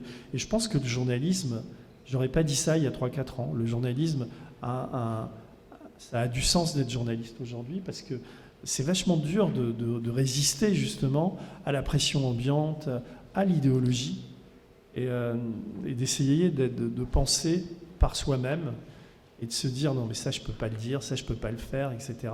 Quand on dit un truc à la télé, mais il faut que je m'interroge. Pensez à un journal télévisé, comment c'est fabriqué, pourquoi ils ouvrent sur un sujet, qu'est-ce qu'ils mettent en deuxième, qu'est-ce qu'ils mettent sur troisième. Regardez les journaux de 13h de France Télévisions et de TF1, à partir de 13h07, 13h08, ils sont déjà dans la rubrique consommation, les voyages, etc. Alors qu'il y a l'Ukraine, alors qu'il y a la pauvreté, alors qu'il y a tout ça. Enfin bon. Alors, j'ai juste une question sur la place de Blast dans le paysage médiatique français. J'ai bien compris que vous avez beaucoup d'ambition pour développer... Vous pouvez mettre votre micro plus près? Vous m'entendez mieux comme ça? Voilà, ouais, allez-y. Alors voilà, ma question c'est sur la place de Blast dans le paysage médiatique français. On a compris que vous avez beaucoup d'ambition pour développer ce média. Et moi, ma question c'est surtout par rapport à deux médias, Mediapart et justement Le Média. Vos trois médias se basent sur un même système en dépendant beaucoup d'abonnements et de... Trois médias qui quoi, pardon? Qui, on va dire, ont en commun de... Mettez votre micro plus près parce que... Trois médias qui ont en commun de dépendre beaucoup des abonnements et des dons. Et on peut penser que vous partagez un socle commun. Alors justement, est-ce que vous imaginez que Blast doit avoir des rapports de coopération ou plutôt de concurrence avec justement Mediapart et Le Média? Comment vous voyez, on va dire, la place de Blast dans le paysage? Donc, Mediapart, c'est pas du tout le même modèle. Mediapart, c'est un modèle sur abonnement. Ils sont pas très bons en vidéo, mais ils sortent des enquêtes. Ils ont, je crois, 70 journalistes. On en a 7. Donc, on joue pas dans la même cour. J'ai de bons rapports avec certains journalistes de Mediapart. Pour ceux qui connaissent mon histoire, j'avais de mauvais rapports avec Edoui Plenel, mais ça se passe relativement correctement aujourd'hui. Et je veux dire, on coexiste, on fait pas tout à fait la même chose. On participe, nous, il y a un mouvement qui s'appelle Stop Bolloré, où plein de médias, dont le Média, etc., participent. Donc voilà, nous, on invite des gens de Mediapart, on parle de leur papier. Eux sont moins confraternels avec nous qu'on ne l'est avec eux. C'est-à-dire qu'ils n'ont pas repris notre enquête sur le Qatar. Ils ont une sorte de privilège. Ils se sentent aujourd'hui les patrons de l'Internet indépendant, quoi. Donc ils impriment une sorte de primauté. Je les trouve pas très généreux. Je devrais pas le dire, mais je le dis quand même. Ceci dit, je lis Mediapart et puis je trouve que Arfi fait du très bon boulot. Enfin d'autres, mais il y en a qui font pas du très bon boulot à Mediapart. Il y a des papiers que je trouve très à charge. Enfin, comme ils sont dans une sorte de situation quasi de monopole sur le créneau qu'ils sont. Ceci dit, moi, je trouve que c'est hyper important qu'il y ait eu Mediapart. C'est une des plus belles réussites actuellement de la presse indépendante en France. Donc je ne me sens ni en concurrence, ni en... Je suis critique, mais bon, c'est important qu'il y ait Arrêt sur Image, c'est important qu'il y ait Reporter, c'est important qu'il y ait Basta. Par exemple, avec ces gens-là, on a des rapports amicaux. Enfin, moi, je voudrais encore plus de collaboration, quoi.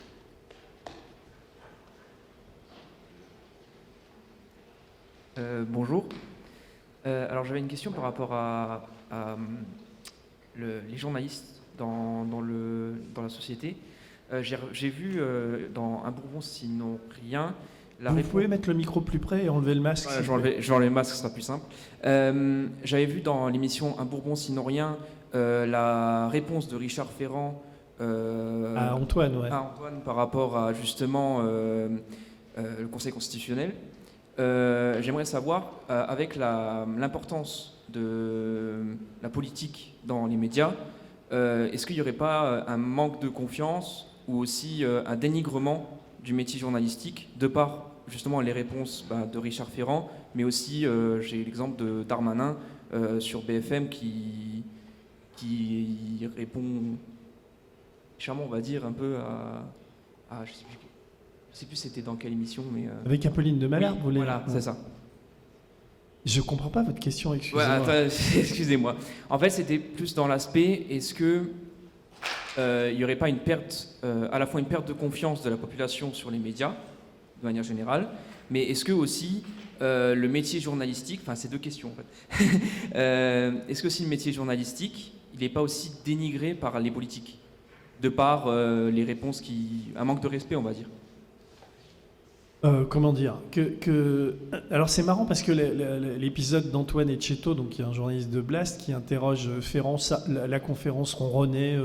Ferrand était pour ceux qui n'ont pas suivi, était en train d'annoncer l'arrivée d'une magistrate de Rennes au Conseil constitutionnel. Et Antoine, qui avait lu Le Canard enchaîné, cette magistrate de Rennes était la supérieure hiérarchique de la magistrate qui lui a donné un non-lieu dans l'affaire des mutuelles. Oui, il a eu des avantages, à mon sens, indus. Donc il y avait un vrai conflit d'intérêts, mais il a réussi à s'en tirer. Donc Antoine pose la question et Ferrand s'énerve et lui dit c'est scandaleux, enfin, etc.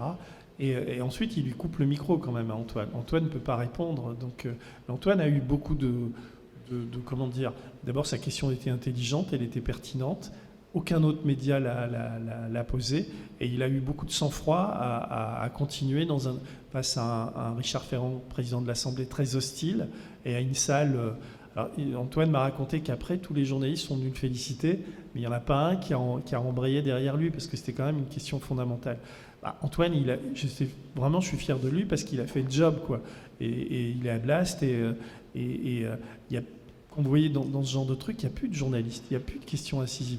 La France est un pays où le président de la République choisit les journalistes qui vont l'interviewer.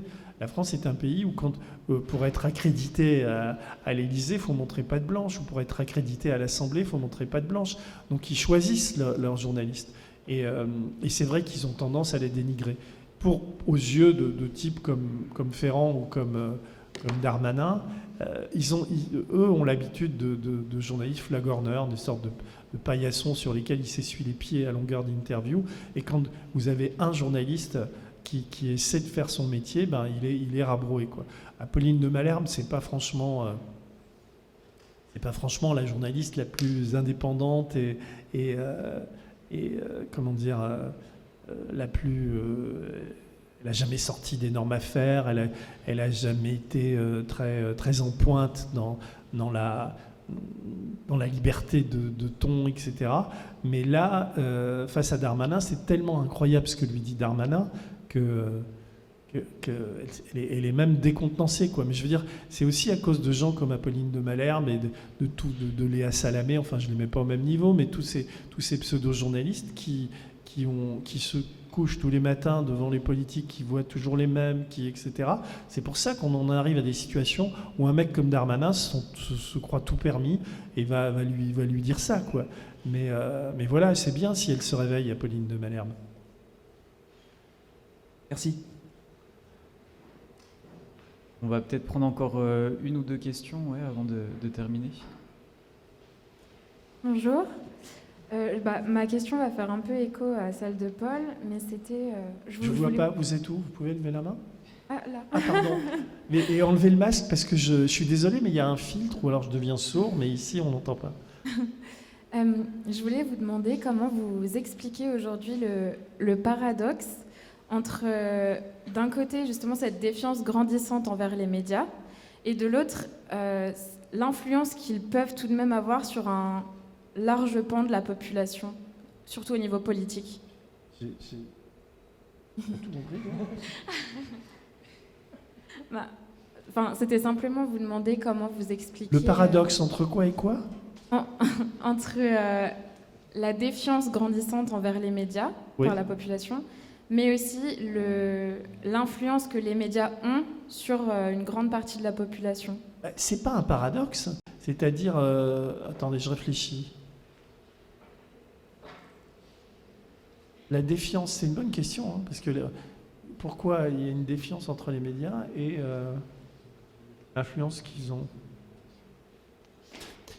C'est assez simple finalement. C'est la fabrication du consentement, c'est-à-dire qu'il y a une forme de matraquage permanent où même si vous vous dites CNews c'est quand même d'extrême droite, enfin, etc., ça contamine l'ensemble de l'écosystème, on va dire, médiatique. Et il y a une sorte de rouleau compresseur permanent où une parole, comme elle est distribuée en permanence, déclinée sous différentes sortes, si vous regardez des débats et tout, d'abord, tout le monde n'a pas le temps, mais généralement les retraités ou les gens qui sont chez eux, ils ont le temps d'être tout le temps sur les médias, parce que l'avènement des chaînes mainstream ou des chaînes tout info est assez récent, et ce sont quand même beaucoup, plus les journaux de 20 heures, qui continuent à fabriquer l'opinion. Donc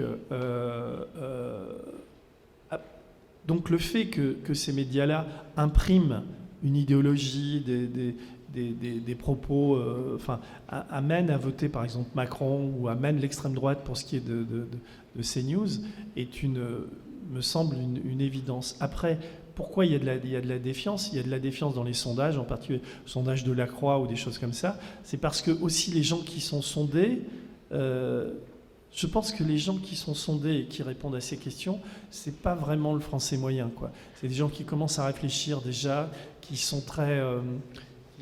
plutôt, comment dire, qui ont l'habitude de l'information et qui réfléchissent. Et avec le recul qu'ils ont, ils se disent oui, mais c'est plus possible de nous emmener vers ça. Donc il y a une défiance, mais les deux sont pas antagonistes. Je sais pas comment. Il faudrait que je réfléchisse plus à ça, mais vous avez une idée, vous, en posant cette question ? Pas vraiment, justement. Enfin, c'est vrai que, comme vous dites, au final, ça n'a pas l'air d'être tant un paradoxe, mais plus, je sais pas, un lien étrange qui se met entre les deux. Et ouais. Je ne saurais pas. Non, la défiance envers les médias s'explique aussi beaucoup par le fait que, par exemple, le traitement il y a eu des bavures importantes au niveau des médias, le traitement des gilets jaunes, la manière dont les violences policières, tout ça n'a pas été traité par les médias mainstream, la manière dont les affaires sont étouffées, etc. Les gens sont pas dupes. Et puis il y a la situation économique et sociale du pays, quoi. Aujourd'hui, le plein d'essence est à 1,75, à 80. Il y a un appauvrissement, quoi. Et donc les Français qui vivent ça au quotidien, ils en ont marre d'entendre que tout va plutôt bien dans le pays et qu'on va voter Macron, youpla boum, quoi. Donc il y a une colère, quoi. Mais il n'y a pas d'insurrection. Donc il y a une sorte de dépression permanente, quoi. Et quand vous avez une guerre comme celle qui a en ce moment en Ukraine, vous avez des gens qui disent ouais, mais finalement on est mieux qu'en Ukraine, donc on va pas tout casser, on va rester comme ça, même si on est un peu plus pauvre. Le pauvre président il fait ce qu'il peut, etc. Donc il n'y a pas de prise de conscience que le peuple c'est pas un concept abstrait, quoi. Ça existe vraiment, un peuple.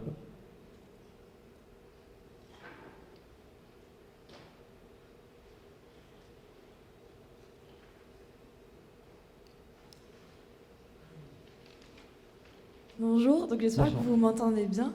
Je voulais vous poser un peu plus de questions sur Blast en particulier et savoir, est-ce que vous pensez que YouTube, c'est une option qui est viable sur le long terme? La quoi ?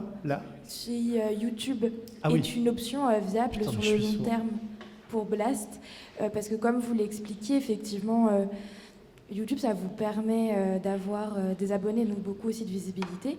Mais paradoxalement aussi, c'est une plateforme qui crée une forme de censure, surtout au niveau de vos éditos. Donc je me demandais si c'était possible pour Blast, en tout cas, de rester sur le long terme sur cette plateforme. Je pense qu'à long terme, c'est pas viable. C'est-à-dire qu'il faut qu'on se désintoxique, nous aussi, de YouTube. Et je crois que... parce que là, on refuse la publicité de YouTube. C'est un débat qu'on a en interne. Si on veut continuer à être promu par YouTube, il va falloir à un moment donné, peut-être qu'on accepte la publicité.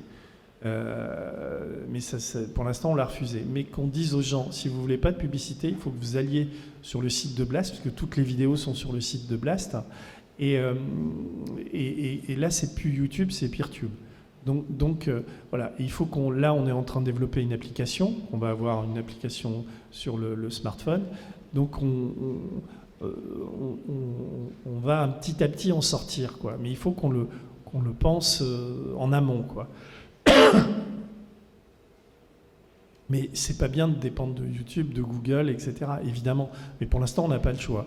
Mais eux aussi, on est devenus comme les gros YouTubeurs, quoi. Quand tu fais 40 millions, 50 millions de vues, ils sont aussi contents qu'il y ait des médias comme le nôtre qui existent. Du coup, moi, j'aurais juste une petite question par rapport à, je sais pas si, enfin, quelle serait en termes d'audience, de lectorat, quelles sont vos attentes, vous, quand vous créez Blast? Quels sont aujourd'hui un peu le retour que vous avez, ça, sur qui vous lit ce média? Et surtout, je profite aussi de votre expérience, donc un peu 3 questions, mais autour de ce lectorat. Comment vous avez vu évoluer ce rapport au lectorat, qui aujourd'hui, quand on s'engage en tant que journaliste, quand on écrit certaines choses, on a un retour quand même via les réseaux sociaux de l'impact qu'a cette parole, et qui aujourd'hui est très clivée, et parfois très clivante. Et comment vous, dans le... A été clivé ? La parole, elle alimente des débats qui sont clivants, qui sont radicaux. Enfin, et j'ai pas le bon terme qui vient. Mais voilà. Et comment vous, dans votre évolution personnelle dans les médias, voilà, le lectorat, l'audience, elle a pris comment son impact s'est développé, et comment vous le gérez aujourd'hui, vous? Vous posez la question du lectorat et du public de Blast et de la manière dont je perçois ça. J'ai entendu votre question, mais il y en a 3 et j'arrive pas à comprendre exactement. Ouais, j'essayais de synthétiser au final, mais déjà, premièrement, quelles sont vos attentes, vous, quand vous créez un média, en termes de qui vous souhaitez, qui vous aimeriez, par qui voulez-vous être? Ça, c'est assez simple de vous répondre à ça. On va serrer les questions, ça va être plus simple. J'avais pas d'attente particulière. Et là, si vous voulez, je suis toujours très... on reçoit en ce moment à peu près entre 150 et 200 mails par jour de gens qui nous écrivent, soit pour nous proposer des articles, soit pour postuler, soit pour critiquer tout ça. On a un forum d'ailleurs, allez-y, on a un compte Telegram où ça discute quand même pas mal. Donc moi, je ne savais pas qui... Je ne sais pas qui est le lectorat de Blast, mais je me suis rendu compte, généralement, ils sont plutôt à gauche, mais il y a autant d'écolos que de mélenchonistes, que de communistes, j'ai envie de dire. Il y a des socialistes dissidents, il y a des gens de droite aussi, peu, mais il y a même des gens d'extrême droite qui viennent sur Blast, qui nous félicitent quand on se paye Pécresse, etc. Et... je pense que j'aimerais, moi, je sais pas, on n'a pas fait d'études, mais je pense qu'il y a une moyenne d'âge quand même élevée. C'est-à-dire que j'aimerais qu'il y ait beaucoup plus de gens jeunes. Il y en a, hein, on en reçoit plein de trucs, mais je sais pas, les jeunes sont plutôt sur TikTok, les gens très jeunes comme mon fils, comme tout ça. Donc nous, j'aimerais qu'on s'ouvre à ça, quoi. Et c'est pour ça que je voudrais créer une chaîne secondaire qui soit liée à la culture, qu'on puisse parler de cinéma, qu'on puisse parler de musique, de choses comme ça. Et je pense qu'on va évoluer comme ça, grâce à ça. Et je voudrais que je ne sais pas comment faire, mais que des lycéens, des étudiants, etc., soient beaucoup plus dans notre public qu'ils ne le sont. Mais en même temps, j'en sais rien. Il y a peut-être je me rends compte aussi que sur certains sujets, les sujets de Paloma, par exemple, qui font pas des audiences de dingue, sur l'écologie, il y a beaucoup de jeunes qui répondent. J'ai une crampe, c'est pour ça que je... Pardon. Ça répond à votre question ou il y avait d'autres... Un peu plus annexe, c'était comment vous, avec l'évolution, en étant passé par Libération, par l'écrit et le papier, etc., et aujourd'hui en étant sur un média, sur le numérique, dans un contexte de développement des réseaux sociaux, etc., je veux dire, en tant que journaliste, avant, on avait nos sources, on rencontre les gens dans la rue, on a nos lecteurs. Aujourd'hui, quand on écrit, quand on rédige un papier, notamment quand on se réclame comme étant journaliste engagé, on a quand même, je veux dire, quand on voit certaines réactions à certains papiers, C'est compliqué. Enfin, je veux dire, Alors- là, tout de suite, les réactions du lectorat. Là, Oui, sont- je sais.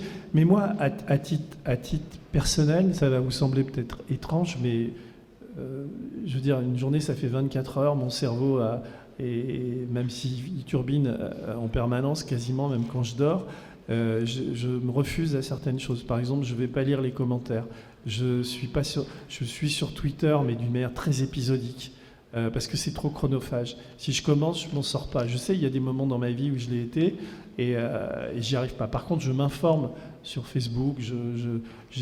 Ça fait je sais pas, 7-8 ans que j'ai... D'ailleurs, c'est étrange, ça fait 7-8 ans que j'ai 50 000 adhérents et 5 000 amis, par exemple. Ça bouge assez peu, ces chiffres-là, mais je vais très peu regarder les commentaires. D'autres le font pour moi. Et souvent, il y a Catel, par exemple, qui s'occupe du courrier, des choses comme ça à Blas, qui me dit tiens, on dit ça, etc. Là, je sais, par exemple, que le JT décalé a déplu à plein de gens. Mais bon, j'ai pas envie de répondre, parce que si je commence à répondre, je perds un temps fou, quoi.